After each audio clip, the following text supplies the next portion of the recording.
Welcome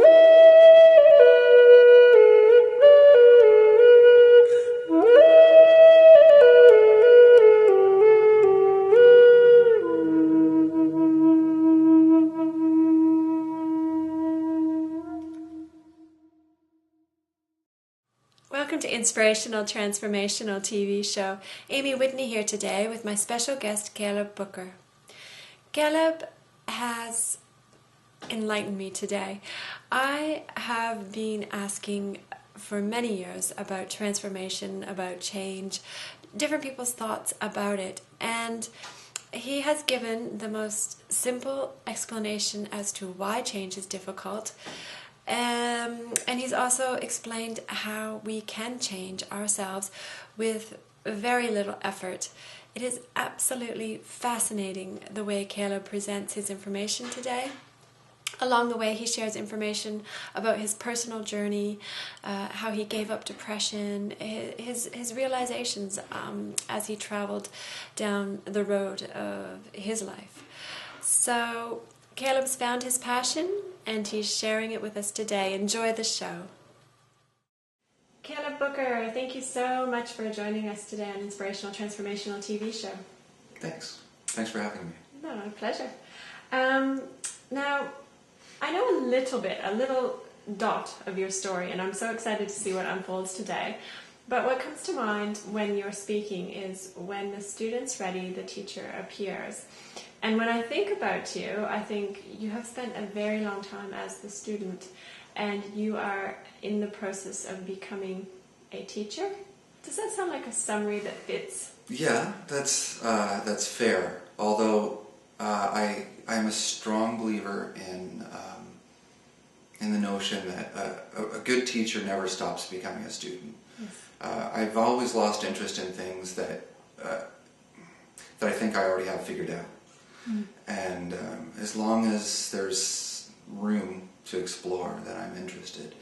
But as soon as I think, well, that's everything everybody knows, and I could do a research project, but really, another 50 years and that won't change, I move on. This is why I'm interested in healing and growth and things along these lines, because it's limitless and relatively unpopular, actually. Is it? See, I'm so submerged in it, I didn't realize. There's a culture that supports spiritual healing.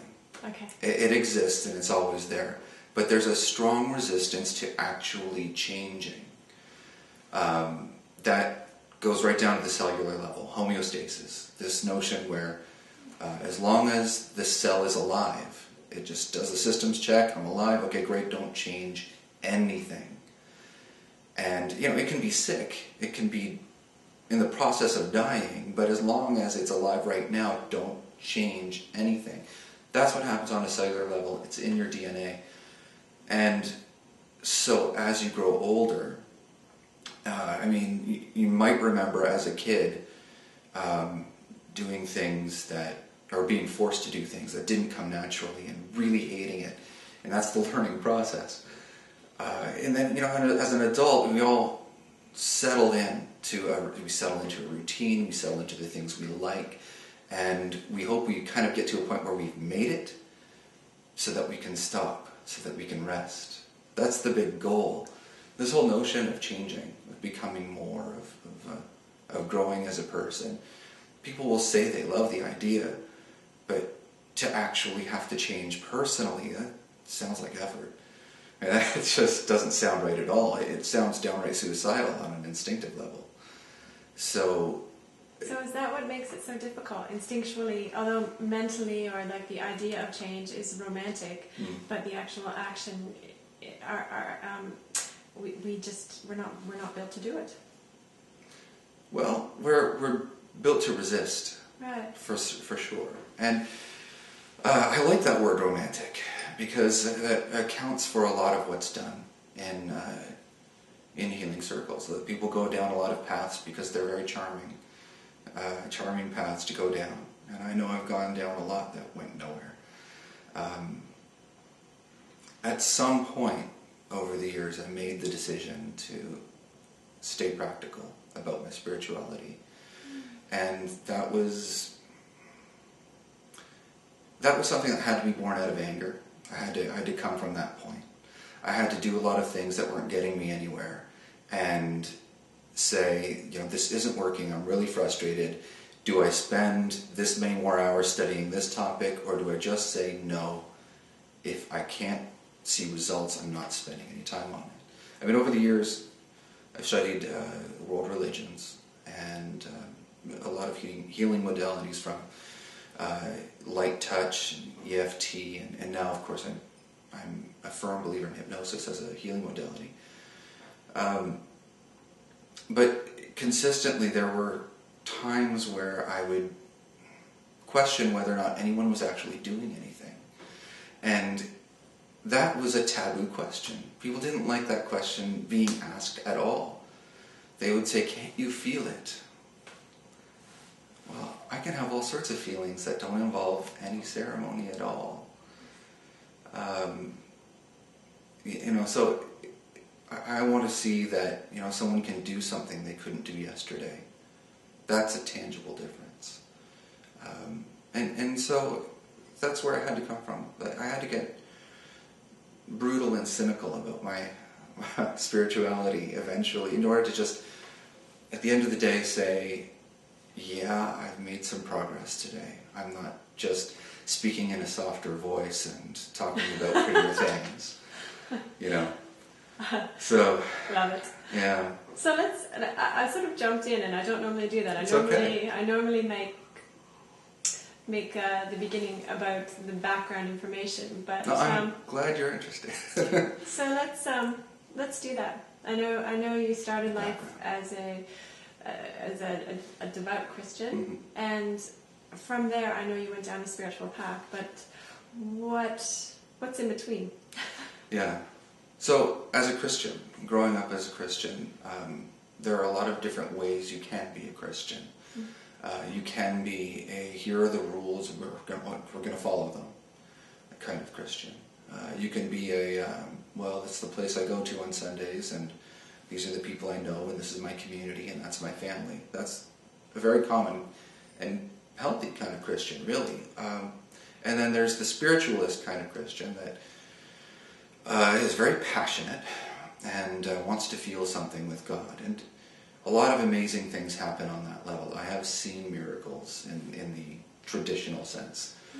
I've seen healings and been touched, and being blessed in a Christian setting is a very tangible experience. The one that, especially if you haven't been prayed over for a few years, and then some people who are sincere come and pray over you later, it feels like the hand of God. It's incredible. And you do feel healed, and things feel like you can probably pick them up and move on again. So there's some reality there. There's some reality. That's a terrible way to put it. But there is something to spirituality there. But there was an age where Christianity wasn't answering my questions, and I needed to look further. This brought me to world religions, just everything that I thought was conventional. X number of million of followers. Okay, let's look into it. Sure, because the one easiest way to overcome our genetic predisposition for staying the same is to follow the crowd. That's kind of like being the same.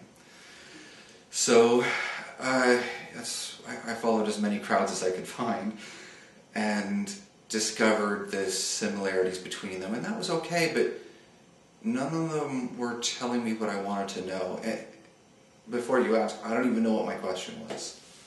I'm not sure I do yet.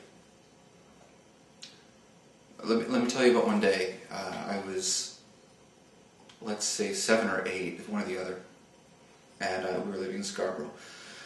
And I was out front, in front of my house. It's a hot summer day, and none of my friends were around, so I was out on the street, and I looked down the street, and there was a hill, so I couldn't see the other end, but I knew what was there. I mean, I'd been down there before. I knew what was down that road, so I imagined it. And I kind of reached down. I was standing in the middle of the street. It wasn't very busy, I guess. And I touched the asphalt and thought about touching this asphalt that was touching all the way down past where I could see. And then in my mind I extended that further, because it wasn't just this street I was touching, it was all streets. These were all connected. I could hear the traffic from where I was, and I was thinking about the tires rolling over the asphalt that I was touching with my hand. I was touching those tires rolling over my fingers, this whole idea. But it was all connected, this big grid of asphalt that reached down through into St. Catharines, where my grandparents lived, and throughout the whole country, down through the United States and Mexico, and I knew about the Panama Canal, kind of got stuck there. But then I looked up and I saw some telephone poles and thought about the phone system and realized the enormity of what we built.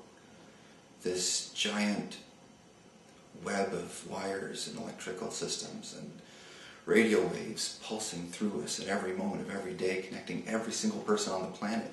All of us wired into this machine that we built.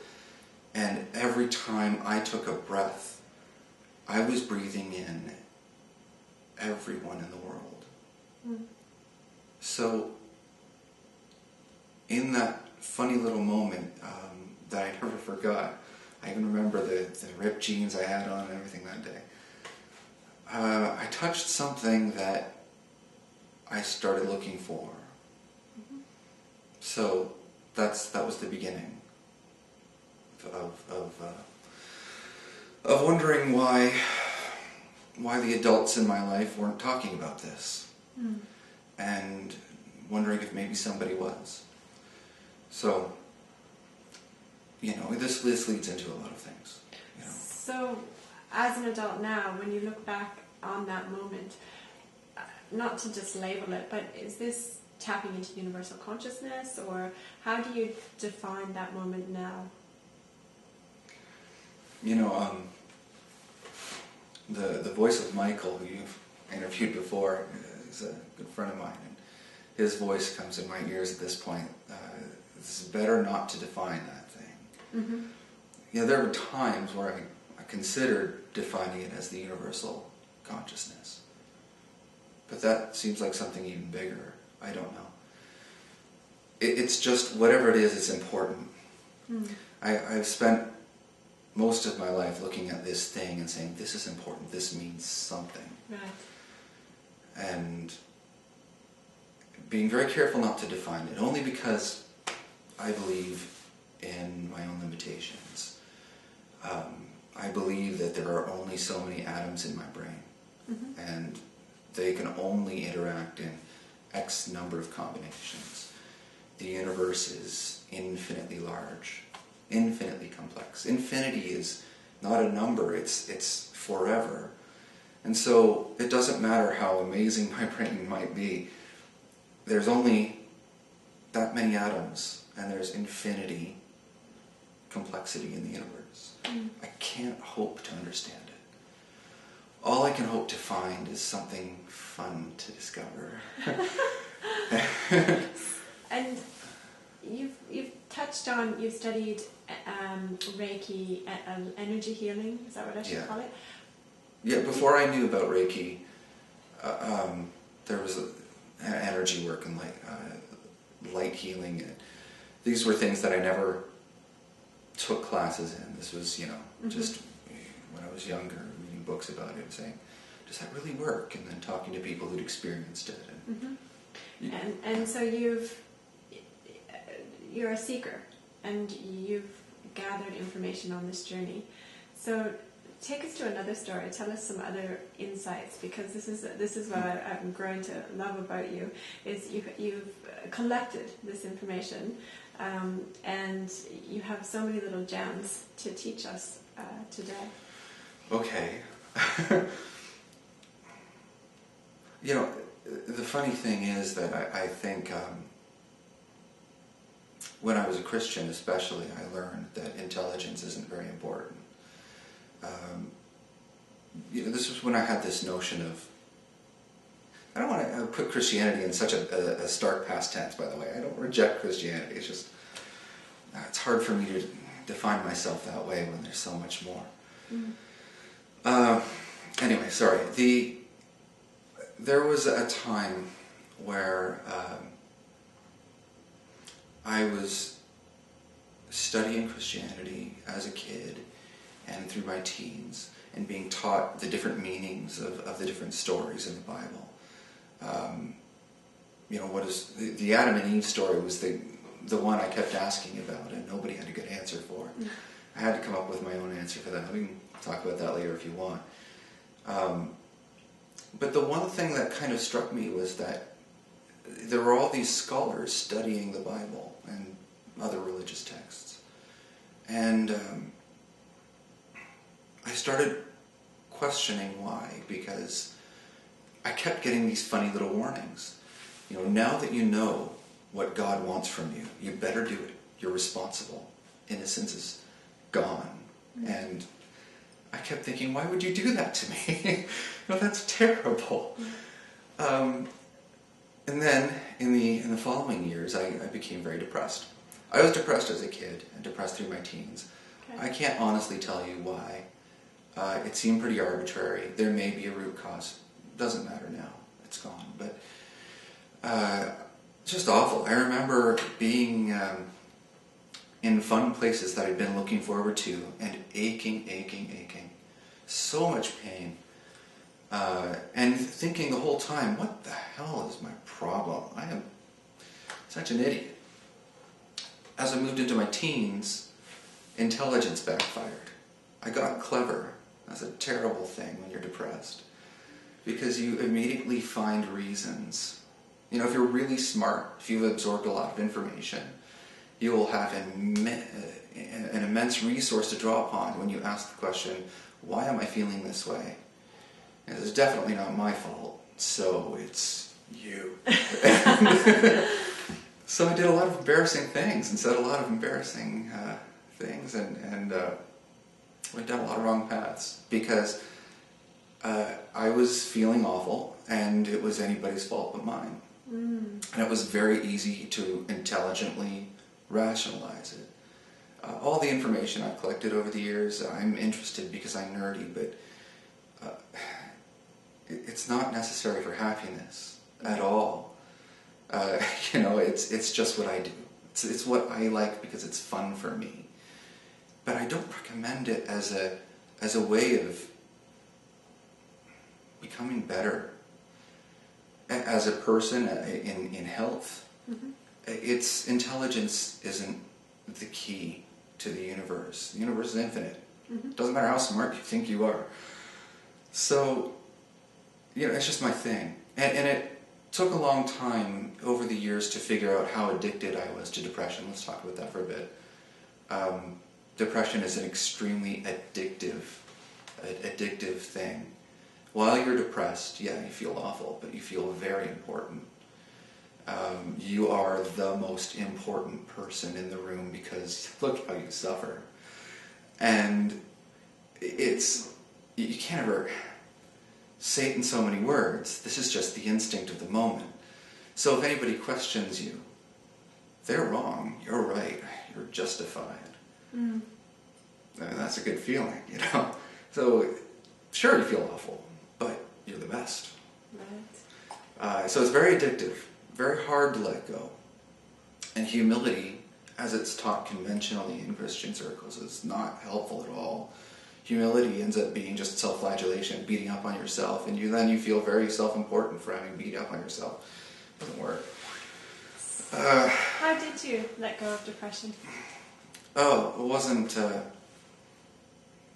terribly insightful. I just eventually, I'll tell you about the night I realized it was me. There was a day where I just hadn't gotten around to eating. I'd just been busy. Skipped breakfast, skipped lunch. Had some classes in the evenings, and I went to a concert with my mom for, what was that? It was a sitar player, of all things. I've never seen a sitar player before. Then we had to go to a drugstore, and so we're walking home at about 10 at night. And I'm feeling the worst I've ever felt in my life. When you starve yourself, your body, loves all the chemicals that make you depressed. And boy, I was way bad. I'd already worked out all the suicidal tendencies. They were gone, so I couldn't face doing that. But boy, would I have been grateful if a bus had run me over. And then Mom says, "Hey, have you eaten? Are you hungry?" We were just walking by a pizza place, stopped in, had pizza. I felt amazing. I felt so happy, so good. And I went, wait a minute. There's something wrong here. So I said, "Mom, I think I need help." And this was the greatest thing she did for me my entire life, actually. She recommended me going to a doctor, which I was like, what? Why? I just assumed there was a logical way to reason this out.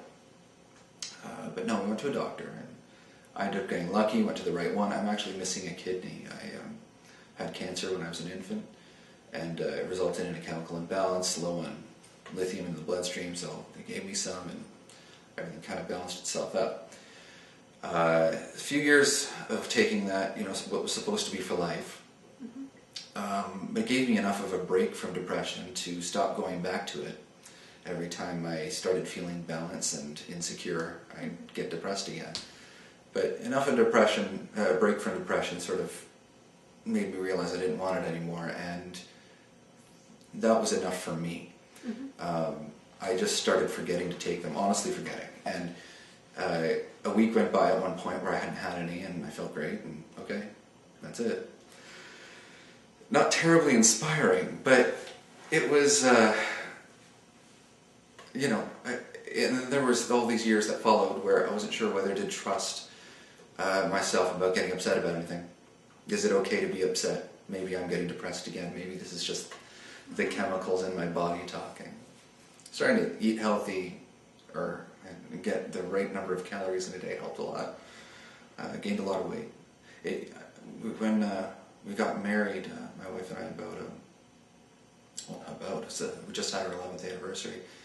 My wedding ring fit fine, and now it's a few sizes too small because I gained quite a bit of weight. I was pretty bony. Wow. So, that's depression. It's good to look back on it and say goodbye. And it hasn't been perfect. I mean, I've had some little moments, but. So, talking about healing, because just hearing the story of how you moved through depression, will you speak to the audience a little bit about your understanding of how, or even what disease is, how you heal from disease? Well, when we use disease, we're speaking very loosely. I don't want to give the impression that doctors are wrong about disease, because they're the ones to go to. I mean, in a lot of cases. But just as often, it is in the mind. It is a way of looking at the world and thinking this is the way it should work, and allowing it to go that way. It's something you take on, disease. It's not something that happens to you. It's not an affliction. When I was in those Reiki classes, which were a great experience, one of the things everyone used to say to me is that you're not broken. I used to say, I'm broken. I'm not working right. I'm not the way I want to be. And I say, you're not broken. You're perfect. Well, if I'm perfect, then why are we healing anyone? That doesn't make any sense. And they were smart enough to let me figure it out for myself, because any answer they gave me I probably wouldn't have listened for. But for me, the answer was that, we're perfect. We're perfect. But every once in a while we take on disease, like picking up a backpack or strapping on some weights. And it's a burden. You have enough of it, you can't move, and that's it. So that's all it is, and you can give it up. Just like you give up a bad habit, you can give up disease. There's a lot of ways to do that, and it's not, giving up isn't always the metaphor that works. There's a lot of different metaphors, and I'm into metaphors now as a fan of hypnotherapy. But there's a lot of ways to approach it, and all the healing modalities, there's not one superior to the other. They all have a different take on how to let these things go. I really like to EFT for that. The notion of EFT, well, and let me just tell you a little bit about that, because it's not something that most people know about. I was just going to say, what does EFT stand for? Okay, it's Emotional Freedom Technique. Okay. And it was developed by, I'm sorry, I forgot his name, and I'm going to feel really bad if he ever sees this someday. It's just not coming to my head. Anyway, I'm sorry. So EFT, Emotional Freedom Technique. I'll Google it and I'll put a little link to his website or something like that up if you want. Yeah. Well, fantastic guy. He was an engineer. Okay. And discovered this technique and decided the people need to know about this. So, Emotional Freedom Technique, the premise is that we generate, blockages in our emotional system. Emotions, as many people know, and science is bearing out, are stored all over the body. It's not just in your head, it's not just a thought. Emotions are everywhere. It's in your fingers and your toes, everywhere. So, this is why when, there's all these stories of people getting transplants and having habits from the person who they got the organ from. Mm-hmm. That kind of bears out, although that's not the basis from which this was developed. It was sort of loosely based on acupuncture. This notion of sending energy through different points in your body that would send, pulses through your energy system. But instead of using needles, they just tap on these points to send energy through. That's enough. Just sending a little bit of nerve impulse. And the idea is that you have any kind of emotion that you can't let go of is a block. It's sort of like a charge, an electrical charge that's built up inside your body and won't go away because it's just nice and secure. And as you tap on the different systems, it's like sending little pulses of water down the pipes to wash it out. Okay. So it's the easiest way to put it. You're cleaning. It's a great metaphor for being perfect and having baggage. It's a great way to look at it. So it works. I was interested in it because of the functional perspective. You walk in a smoker, you walk out a non-smoker. You quick. Walk in. Yeah, it has to be quick. Good change, proper change has to be quick or it doesn't work. Everything, the big changes in your life are always sudden. They're never gradual. I mean, trauma is fast. Mm. Healing is just as fast when it works. Mm. It's always sudden. So, the only reason I biased myself towards hypnosis because it works for me as a practitioner. With EFT, you have to be very clever about your questioning and guide people in a way where you think you know where the problem is. And I don't like to trust myself. I like people to trust themselves and guide their own healing experience. So hypnosis allows me to allow other people their own path to healing. That works every bit as fast. And so that's why I like it. Will you take the audience through what hypnotherapy is? When someone comes to your clinic, what happens? Okay. Well, the first thing I usually do when someone wants to do hypnotherapy, I'm just starting, so bear with me if I'm not all over the language, but anyway. As I work on taking away their fear, because people have some funny ideas about hypnosis. I can't control anyone's mind. Mm-hmm. They're in control the whole time. If they decide that they don't like what I'm saying, they can get up and leave at any point. They're not stuck in trance. Nobody's ever been stuck in trance. They can always hear me.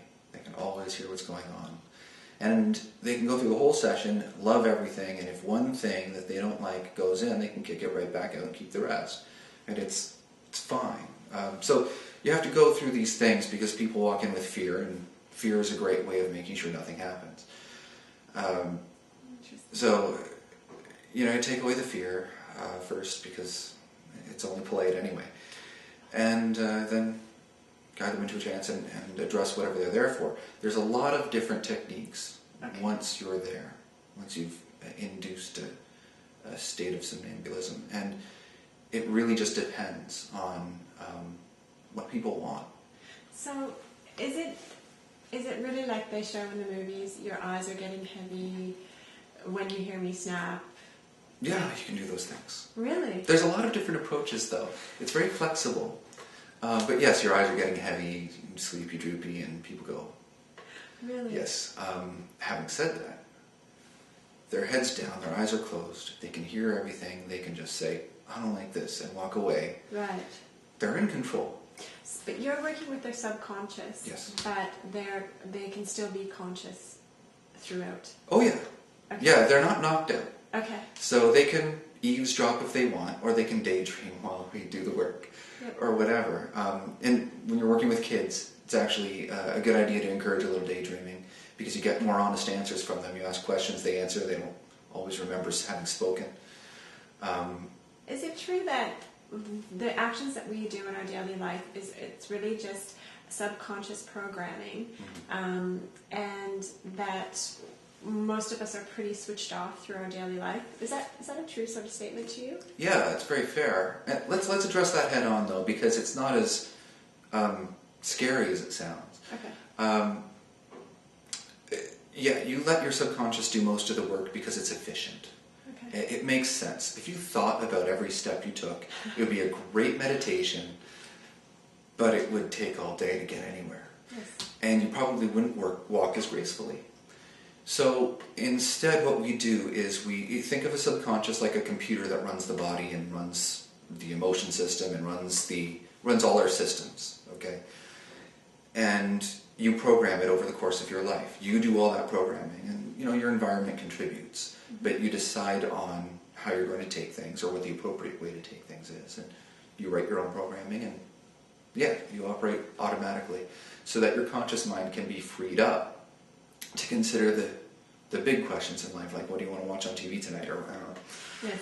whatever. But yeah, 99% of your thinking is beneath the surface, all happening automatically without your attention. That's not to say that you can't pay attention. You can, absolutely. Anytime you want, pay attention to anything that's going on automatically. Take the reins and run with it. There's certain things that are harder to take control of because it's in our best interest to make it hard. Like, it's harder to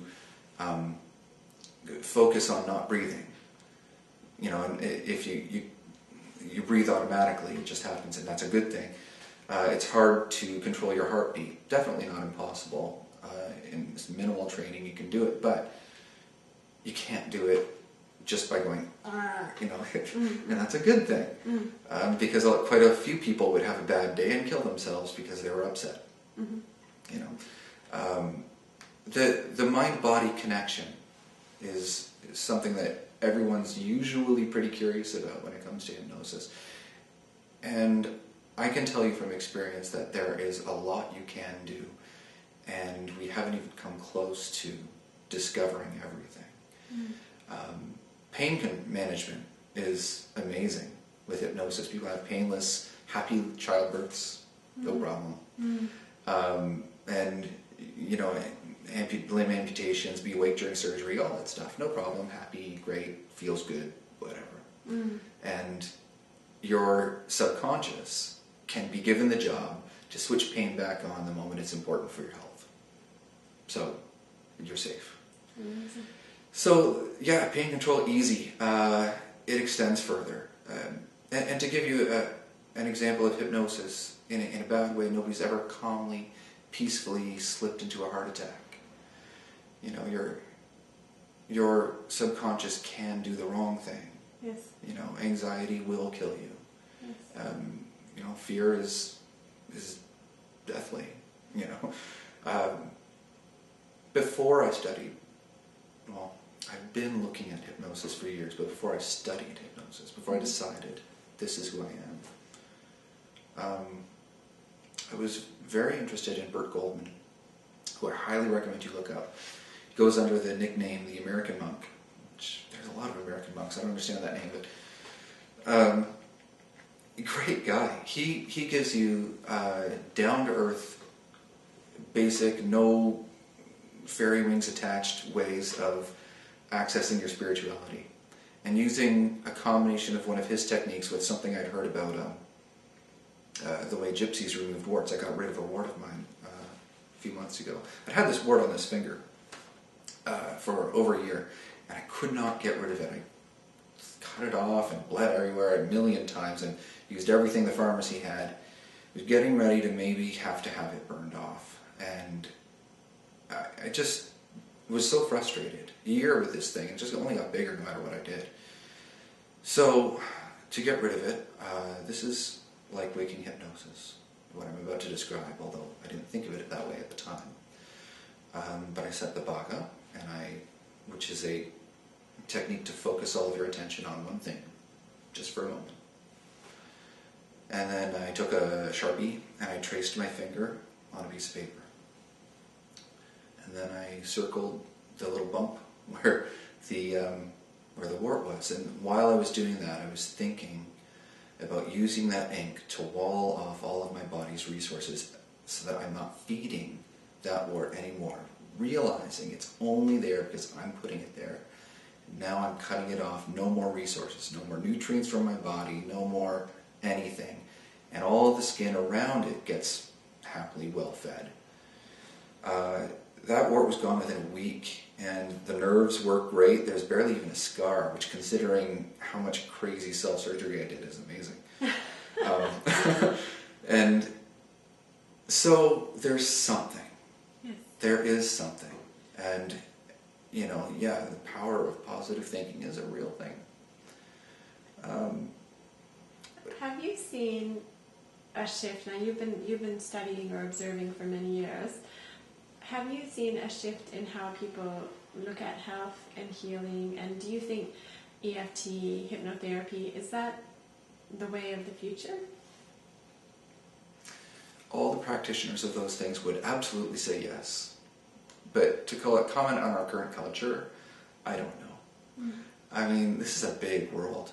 This is a really big world. Every time I think I've got it figured out, there's something else. So, will people in general consider these to be normal everyday things? I couldn't even hazard a guess. Mm-hmm. I mean, maybe yes, I'd love that. I think everybody would be healthier and happier if they did. Mm-hmm. But will they? Who knows? I mean, that's just pop culture. Mm-hmm. What we consider to be the mode of the time is whatever TV tells us it is, and who controls that? Mm-hmm. And that's the case for the next little while. So it would be great. But having said that, the communities surrounding these things are growing. Mm-hmm. And that's nice to see, mm-hmm. that those communities are growing, they're strong, that people are saying, I think I'd rather feel good today. And there's enough of those people now. And most of the time when people want to feel good, they just go for the patch. And that's, usually TV.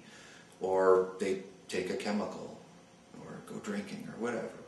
But those things always, always, always stop working. They always wear out, and the problem is still there.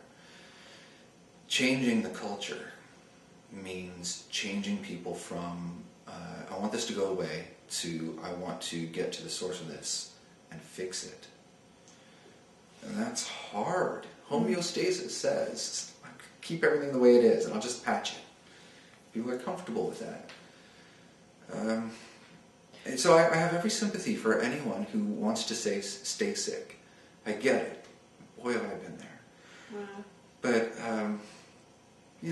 the people who are enjoying being healthy and value it as a way of life, that community is growing. Beautiful. So let me just make sure I get this straight. Homeostasis is the way, and although people want to change, the way of, or the work required to change is often too difficult. But if you work on the subconscious through EFT, hypnotherapy, change can be almost immediate. Yeah. Lasting permanent change? Oh yeah. Oh yeah, absolutely. There's always a portion. This is golden. Oh yeah. I guess I've been immersed for so long. I just go, of course. One of the most important parts of both therapies, although I'm biased towards hypnotherapy, that's personal bias, is a lengthy testing period near the end of that session where you try to feel bad about whatever it is you've been in the habit of feeling bad about. I'm trying to be afraid of going over bridges when you haven't been able to go over a bridge for 5 years. Well, let's go to a bridge right now. Okay, can you feel bad about this? Are you able to? No, this is boring. That whole nothingness is the most beautiful thing in the world. That cleanliness, that lack of a burden. Beautiful. Because you are perfect. And you just have these things you're carrying around. You've mentioned when you arrived here today that you've had some changes in your personal life over the past week. Is that a result of hypnotherapy, or is that just you were just commenting on, wow, things are opening up for me? Or Yeah. I don't know. When it comes to me, everyone is their own worst. Every practitioner of any healing modality is really bad at treating themselves.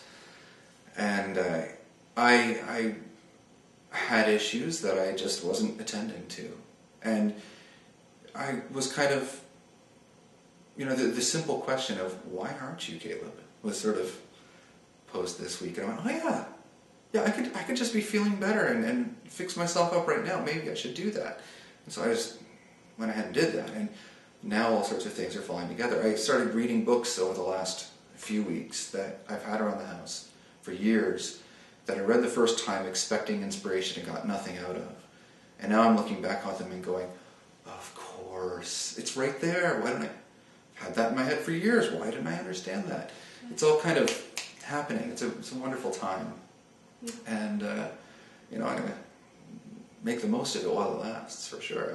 I don't always understand what's going on with me. The only thing that's consistent about me is change. How my wife puts up with it, I don't know. I'm in awe.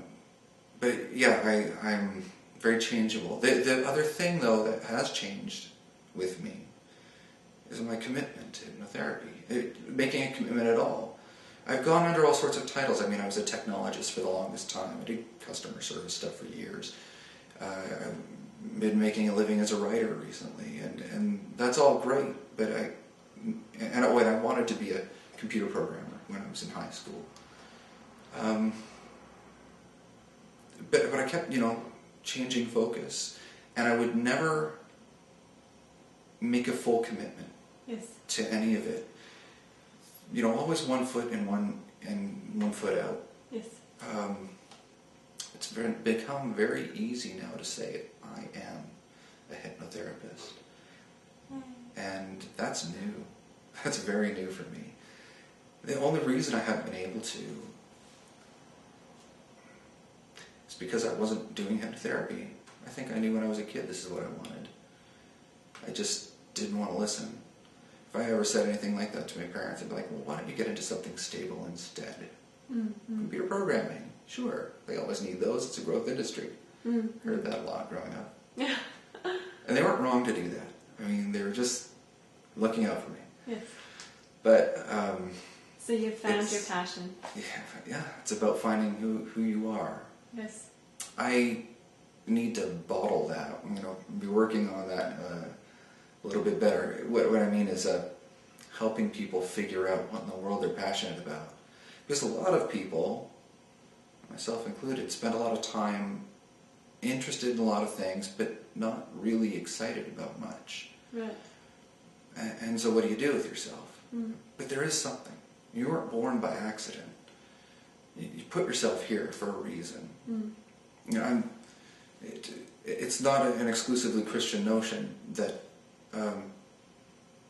we're infinite. We are eternal. This life is just a breeze in eternity. Mm-hmm. Like a quick little whiff of a thing. Mm.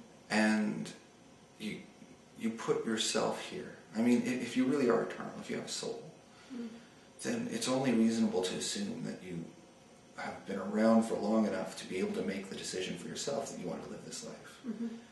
You made this decision to run this through. So don't live in denial. And that's very hard because we're taught, to force ourselves into a shape that's ideal. Force ourselves into an ideal shape. Mm. And ideal is never, ever, ever who you are. It's what you think you're supposed to be. So if someone out there is watching this and they are feeling life is good, life is happy, but they're not living their passion, do you think there's steps to take to get on that road? a lot of people tell you yes, and I agree with them, but I don't know what those steps are yet. Mm-hmm. I've experienced it, but I need a time of reflection. I need to be able to look back a few years later and say, oh, I see, and I'm not there yet, so it just happened to me. All I can tell you is it can happen to anyone. As Lord knows, I've looked everywhere wrong at least once. So, you know, the only thing I can say is that whatever you're feeling, it's appropriate. Mm-hmm. You know, I spent a lot of time worrying about my emotions, whether or not they were genuine. But just whatever, just be yourself. Mm-hmm. Just go with it and make your way through your life. As long as you don't have anything like clinical depression holding you down, you can probably trust yourself that whatever you're feeling is a good guide. Do you find in your practice or just in daily life that people are more disconnected from what they're really feeling? Like they're pumped up on, like maybe people who are raised on Ritalin or people who are on heaps of sugar, things like that. You know, how connected can they really be to their true self? Well, chemicals separate us, but let's not blame the chemicals. You know, people are disjointed from who they are, but mostly that's because they have bills to pay and mouths to feed. Got to get out there and earn $1. And sure, I hate this job, but whatever. It's where I am. It pays the bills. It's what I know. Mm-hmm. And I know this works. I'm not leaving. Mm-hmm. Homeostasis. Mm-hmm. Making the leap into who you are meant to be is as hard as cutting off an arm sometimes. Mm-hmm. I mean, it's, you know, it's tough. And you have to be willing to experiment. And you have to be a little crazy. And yeah, and you have to be willing to do things that nobody you know likes. I've become comfortable over the last few years getting really fascinated with things that nobody I've ever met has been into. I mean, I was a virtual worlds expert for a long time. Who knows what that is? I mean, describing that at parties took a, you know. So I just became comfortable with nobody understanding what I was doing, and that was okay. Because it doesn't really matter. You know, what really matters is the connection between you and the person you're speaking with. And it doesn't matter what you do. Just keep experimenting, keep trying things. Something will stick. And what's been your biggest inspiration?